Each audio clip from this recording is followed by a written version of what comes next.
Hi, welcome to Viji's info. இன்னைக்கு நம்ம சின்ன குழந்தைங்கலேருந்து பெரியவங்க வரையில் ரொம்ப விரும்பி சாப்பிட்ற ஒரு ஜெல்லி செய்வோம். Coconut jelly. இதுக்கு நான் அரை முடி தேங்காய் திரி வச்சுருக்கேன். நல்ல இதை 2 பால் எடுக்கணும்.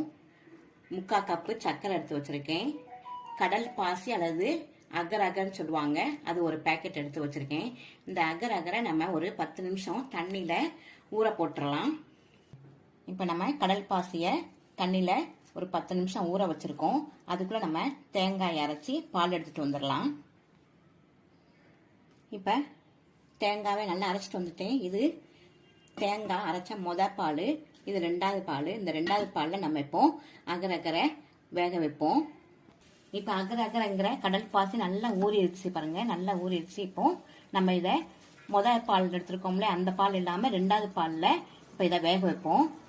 இப்போ 2வது பால் அடுப்பில் வச்சிருக்கேன். இது கொஞ்சம் சூடாகட்டும். சூடானாலும் நல்ல கடல் பாசியை போட்டு நம்ம வேக வைக்கலாம். இந்த கடல் பாசி ஊற வச்சிருக்கோம்